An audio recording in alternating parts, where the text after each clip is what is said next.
Abala si Darius sa pagpirma ng mga papeles na nakatambak sa opisina niya. Halos 1 linggo din kasi siyang hindi nakapasok. Pagkatapos niya kasing makipagkita kay Crystal, ay pinili niya munang makasama ito ng ilang araw. Sapagkat talagang na-miss niya ito, kaya naman tambak talaga mga trabahong gagawin niya. Ayaw niya pa nga sanang pumasok kung hindi lang siya pinilit ni Crystal na pumasok. He was in the middle of reading some documents, nang bigla na lamang bumukas ang pintuan ng kanyang opisina. At pumasok ang isang hindi niya inaasahan na bisita. Si Chara. At kasunod nitong humahangos niyang sekretarya na si Valerie. Pasensya na po sir. Sinabihan ko naman na po si Ma'am Chara na ayaw niyo po muna magpa-istorbo pero nagpumilit pa rin po siya. Oh please! Ani Chara as she rolled her eyes. Darius can clearly see impatience in the woman's face. I don't need anybody's permission just to come here. Especially from a mere secretary like you. Napayuko ang kanyang sekretarya. Kitang-kita niyang pagkapahiya sa mukha nito. He sighed. You may leave now, Valerie. He said. Tumango naman ang kanyang sekretarya saka ito lumabas ng kanyang opisina nang nakayuko. Ngumisi naman si Chara. Tila natuwa ito sa ginawa niyang pagpapaalis sa kanyang sekretarya. Nang tuluyan na makalabas si Valerie sa kanyang opisina, ay muli na nagsalita si Chara. Gosh, Darius! I really hate that secretary of yours. Ilang beses ko na kasing sinabi sa'yo na palitan mo na siya. You know what? I can give you recommendation. What do you want, Chara? Pagputol niya sa mga sinasabi ng babae as he went back on reading and signing the documents on his desk. Wow! Really? Yan talagang isasalubong mo sa akin? In case you forgot, Darius, you suddenly disappeared without telling me and I think I deserve an explanation for that. I don't think I have the need to explain to you. Whatever I do is none of your business, Chara. Are you for real? Hindi makapaniwalang saad ni Chara. Sandaling itinigil ni Darius ang ginagawa at tiningnan si Chara. I thought I already made it clear to you that what we have is already over. So why are you still here and pestering me? Kitang-kita niya kung paano kumuyom ang mga kamao ni Chara. Hindi ka siya na sobra na nitong hindi nagustuhan ng sinabi niya. He knows that he sounded harsh and rude. Ngunit wala siyang balak na bawiin ang sinabi niya. Kung ito ang paraan upang tigilan na siya ni Chara, then he will do it. Kung hindi lamang siya baliw na baliw kay Crystal. Maybe, just maybe, he would take a chance on Chara. Maganda naman ito. Sexy, elegante, matalino at galing sa prominenteng pamilya, which is very convenient for him. But then again, it is Crystal that he loves. It is Crystal that he wanted to be with for the rest of his life. Hinding-hindi niya ito ipagpapalit sa kahit sino. And speaking of Crystal, bigla niya itong na-miss. And at the same time, ay nag-aalala rin siya dito. Bago kasi siya umalis at pumasok sa kanyang kumpanya, ay sinabi na ni Crystal sa kanya na aaminin na nito kay Amy ang totoo. And that really made him happy. Yes, he is happy na sasabihin na ni Crystal ang totoo kay Amy. Ngunit hindi niya rin maiwasan na makaramdam ng guilt. Alam niya at nakikita naman niya kung gaano kamahal ni Amy si Crystal. Ngunit ayaw naman niyang isuko na lang si Crystal ng ganoon na lang. He has done so much para lang mapasa kanya ang dalaga. At ngayong mahal na siya nito, hindi na niya hahayaan na mawala pa ito sa kanya. Darius! Darius! Biglang sigaw ni Chara dahilan para maibalik niya ang atensyon sa babae. Chara is gritting her teeth in annoyance. Nakakuyom pa rin ang mga kamao nito at naniningkit ang mga mata. I already told you this, and I am telling you again. Wala kang mapapala sa akin, Chara. Kahit ano pa ang gawin mo, hindi ko pa rin makakaya na mahalin ka. Isa pa, I'm getting married to the one I love. So please, leave me alone at wag mo na akong guluhin pa. He coldly told her. Saka siya bumalik ulit sa kanyang ginagawa. You can't do this to me. You can't just throw me away. Darius! You can't. I can, Chara. I am telling you, I can. And with his sharp stare, he looked up and stared at the woman's eyes and said, Huwag mong hintayin na maubos ang pasensya ko, Chara. May pagbabanta sa kanyang boses. At tila nakuha naman iyon ni Chara. Dahil nakita niya kung paano ito lumunok ng dahil sa kaba at takot. Ilang beses din itong lumunok ng paulit-ulit bago ito nagsalitang muli. We're not yet done, Darius. We're not yet done, she said saka siya nito tinalikuran at lumakad na paalis. Bumuntong hininga siya. Hindi na niya alam kung ano pa ang gagawin niya upang tigilan na siya. Nang tuluyan ng makalabas ng kanyang opisina si Chara, ay bumalik na siya sa ginagawa niya. Pero ilang minuto pa lang simula nang umalis si Chara ay may pumasok na naman sa kanyang opisina. Handa na sana siyang sigawan ito nang bigla na lamang siyang inambahan ng yakap. That made surprise the hell out of him. Nang isa sa 6 na lalaki na pumasok sa kanyang opisina. It was no other than Alfie, one of his lunatic friends. What the? Get off me, asshole! Sigaw niya kay Alfie, sa kanya ito buong lakas na itinulak. Sumimangot naman ang kaibigan. "To naman, na-miss lang kita eh." "Ako ba? Hindi mo ba ako na-miss?" Alfie asked while still pouting and trying to act cute right in front of him. That really pissed him off. "Ayusin mo nga yung nguso mo, mukha kang gago." Nawawalan naman ng pasensya na sagot niya rito. Lalo namang sumimangot si Alfie. "Grabe ka talaga sa akin. Pasalamat ka, mahal kita. Pakis nga." Nito saka ito lumapit sa kanya at ngumuso, ngunit itinulak lamang niya ang mukha niya. "Hindi ka ba nandidiri sa pinaggagawa at pinagsasabi mo? Kilabutan ka nga, Alfie." Nakangiwing sabi niya ngunit tinawanan lamang siya ni Alfie. "Tigilan mo na nga si Kuya Alfie. Tingnan mo nga pulang-pula na ang mukha niya. Konti na lang magsusuper saiyan na yan." Sabi naman ni Andrew na sinabayan pa ng malakas na tawa. "OMG, ikaw ba si Son Goku?" Ni Alfie at umarte na tila ba gulat na gulat ito. "For sake, Alfie, stop doing that. You're grossing me out." Nakangiwing sabi naman ni Rice. "Para namang hindi ka na nasanay sa gagong yan. Saka hayaan mo na. Alam naman natin na may lihim na pagtingin yan kay Darius kaya ganyan na lang kung asarin at kulitin si Darius." Nakangising sabi naman ng kakambal ni Rice na si Riz. Alfie faked a gasp. "Oh my God, paano nyo nalaman?" Nito. "Ipapapatay na talaga kitang hayop kapag hindi ka pa tumigil." Nauubusan na ng pasensya na saad ni Kiran. "Sabihin mo lang pare kung kailangan mo ng tulong. I am more than glad to help you in killing this asshole." Walang kangiting-ngiting sabi naman ni Elise. Napailing na lamang siya sa pinagsasabi ng baliw niyang mga kaibigan. Mabuti na lamang at nasanay na siya sa mga ito, lalo na sa kabaliwan at kagaguhan ni Alfie.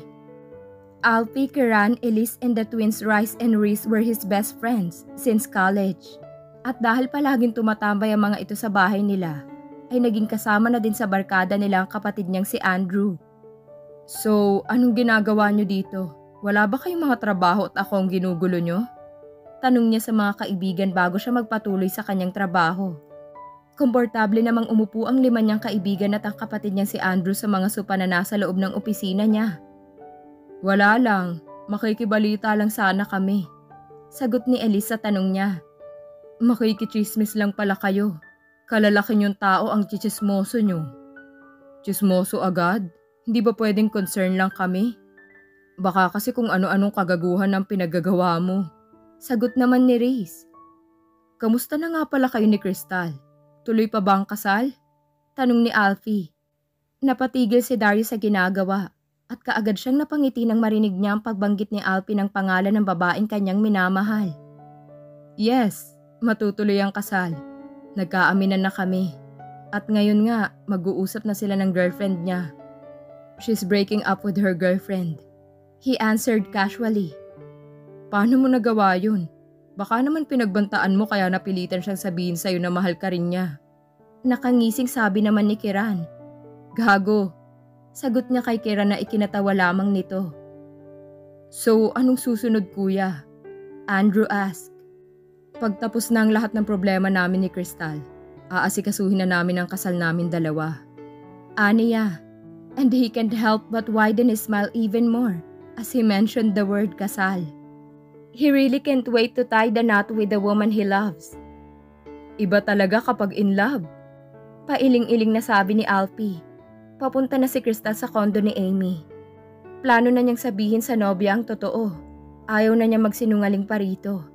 Ayaw na niyang lokohin pa ito. Nang makarating siya sa condo unit ni Amy, ay kaagad siyang kumatok at ilang minuto lamang ay pinagbuksan na siya ng pinto ni Amy. Nang makita siya nito ay halos umabot sa mga tenga nito ang ngiti nito.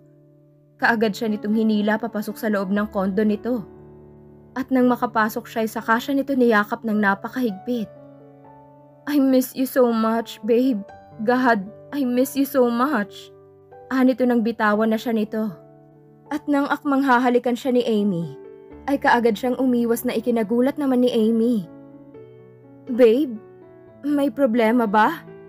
Kitang-kita niyang pagtataka sa magandang mukha ng nobya. Nag-iwas siya ng tingin. Kumuyom rin ang kanyang mga kamao.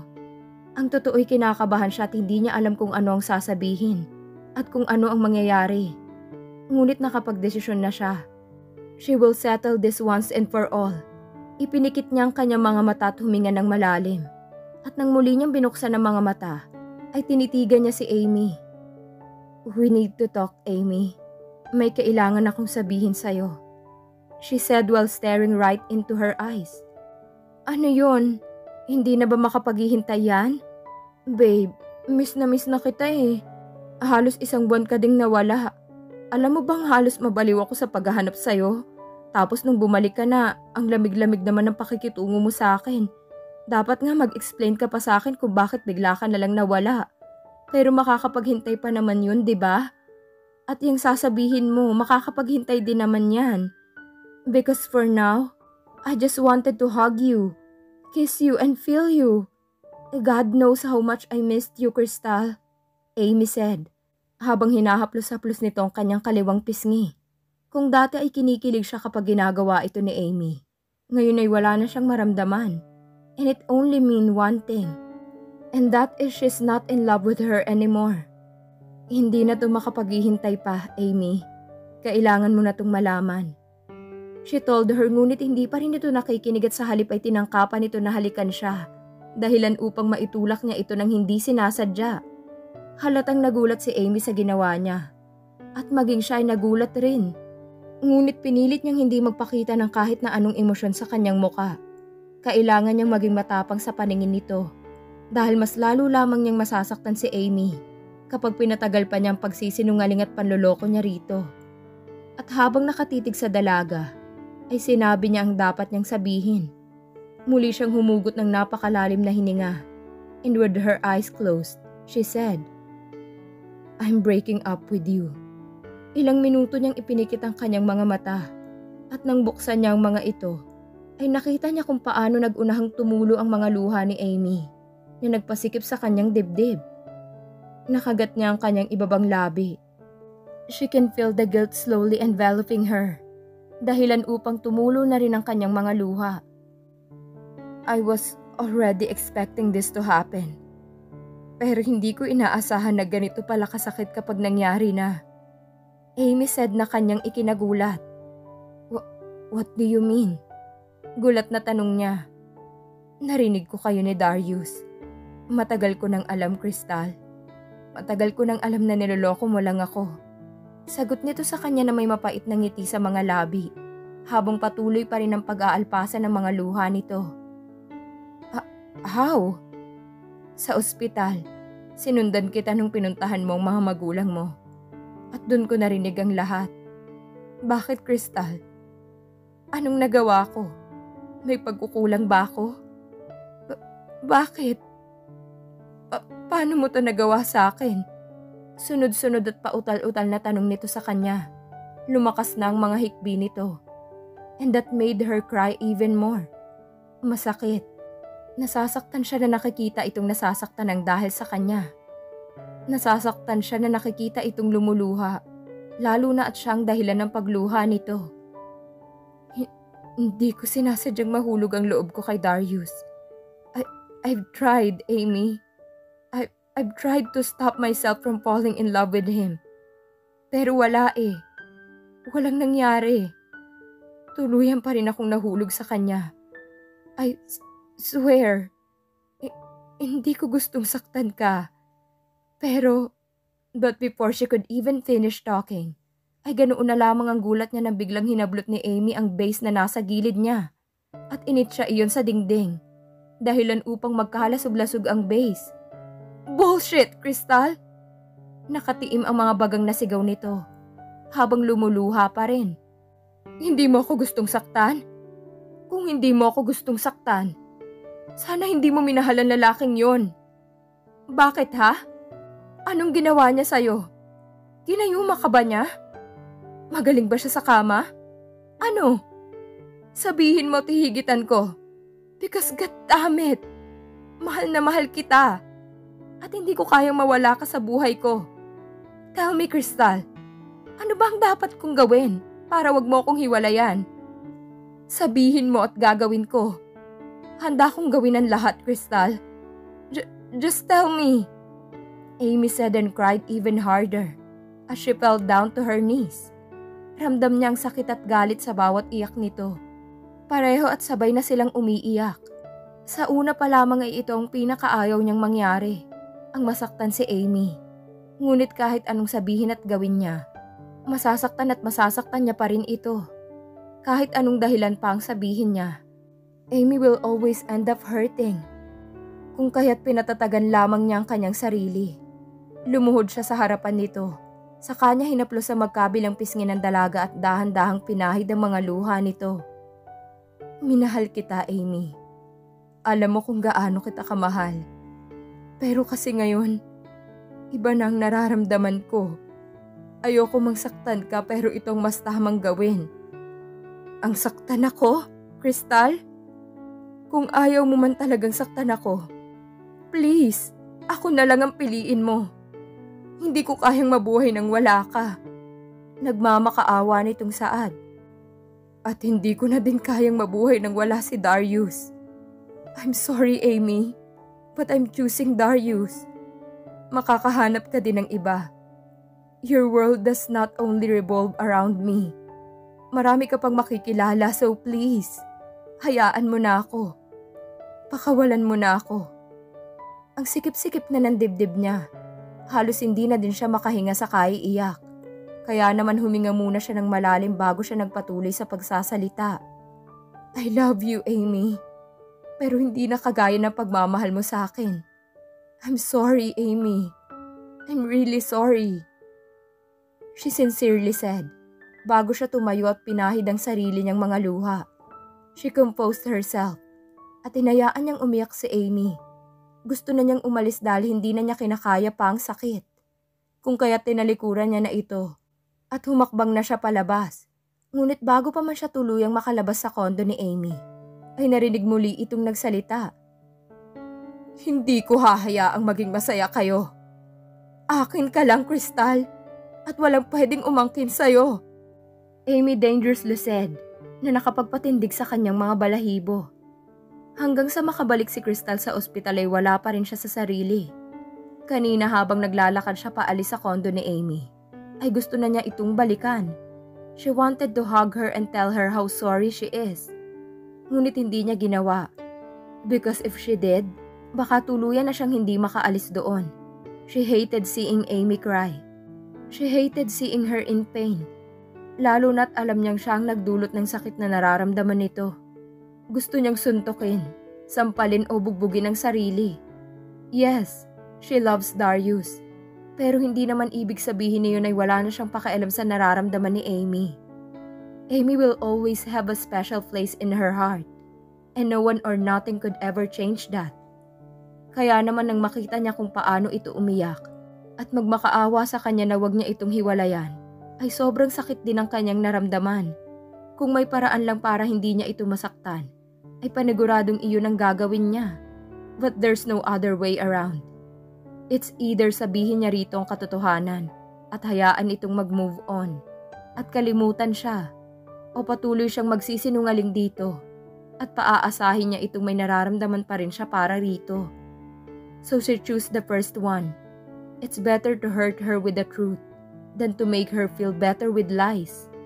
Nang makarating siya sa kwartong inuukupan ng kanyang mga magulang, ay nakita niyang nag-uusap ang mga ito. Akmang papasok na siya nang marinig niya ang kanyang pangalan. I am happy for our daughter. She finally found her happiness, and that is Darius. Anang kanyang ina na nagpangiti sa kanya. Her mother is right. Darius is now her happiness. And speaking of Darius, bigla niyang namiss ang kasintahan. Naalala pa niya kung paano ito magpumilit sa kanya kagabi na pumayag siyang samahan siya nito rito sa ospital. Ngunit kaagad din niya itong tinanggihan. Darius has his own life at may kumpanya itong pinapatakbo. Ayaw niya namang mapabayaan itong pinaghirapan para lamang sa kanya. Ako rin. God knows how sorry I am kung bakit hindi ko pinahalagahan ng nararamdaman ng anak natin. Noon pa man wala na siyang ibang ginawa kung hindi ang sundin ang mga gusto natin. Because she didn't want to disappoint us. Kahit labag ito sa loob niya, ginagawa niya pa rin. That is why I'm so happy na nakikitang masaya siya sa piling ni Darius. Huwag lang magkakamali ang lalaking yun na saktan ng anak natin dahil kung hindi, higit pa sa bugbog ang makukuha niya. Napaismid siya nang marinig ang sinabi ng ama. I doubt magagawang saktan ni Darius ang anak natin. Sabi naman ng kanyang ina. Nagawa na nga niya, hindi ba? He kidnapped our daughter at pinilit niya ang kanyang sarili sa ating anak. Nakakuyom ang kamao ng kanyang ama habang sinasabi ang salitang yun.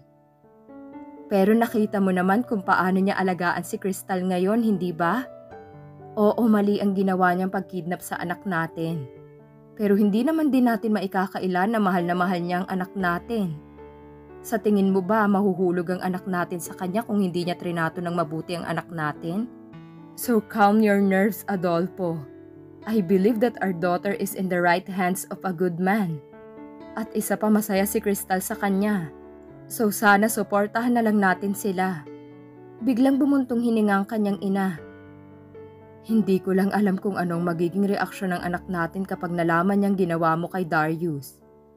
I made it clear to him na huwag niyang ipapaalam kay Crystal ang nangyari or else walang kasalan na magaganap. Her father said through gritted teeth.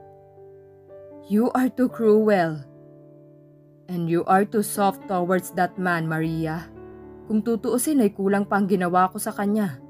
Kahit gaano pa niya kamahal ang anak natin, mali pa rin ang ginawa niya. Kung ako lamang ang magdedesisyon ay ipapakulong ko ang hayop na yun. Magpasalamat siya at mahal siya ng anak natin. Dahil yun na lang ang natatanging dahilan kung bakit pinananatili ko pa rin siyang malaya hanggang ngayon. Hanang kanyang ama. Ramdam niyang galit sa boses nito.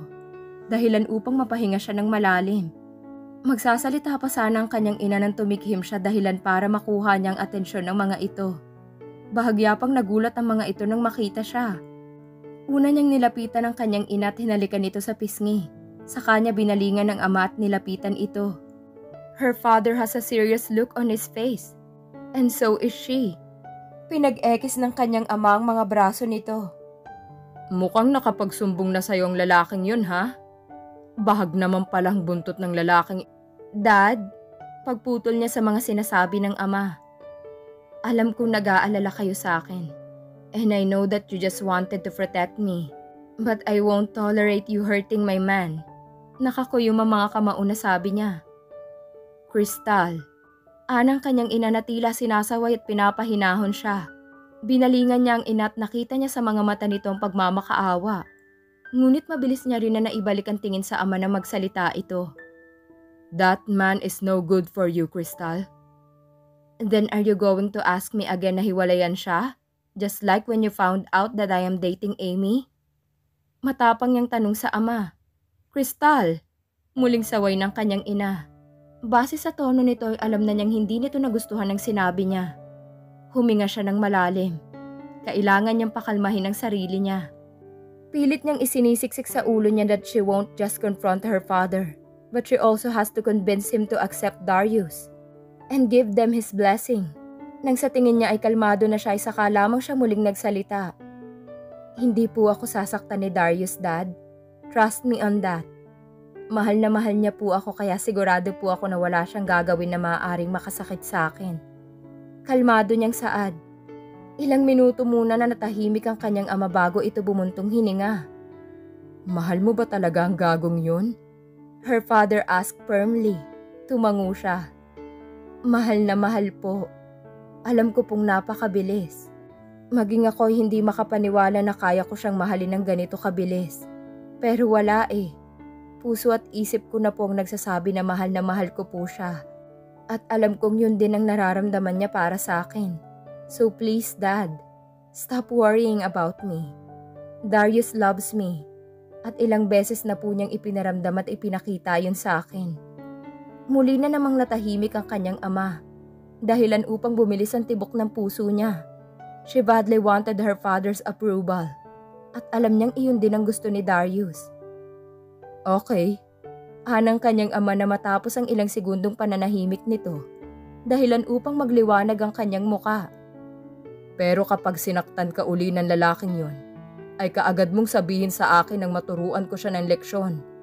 Nagkakaintindihan ba tayo? Paulit-ulit ang pagtango na kanyang ginawa bilang sagot. Sa kanya niyakap ang ama. Niyakap naman siya pabalik ng kanyang ama. Thank you, Dad, she said.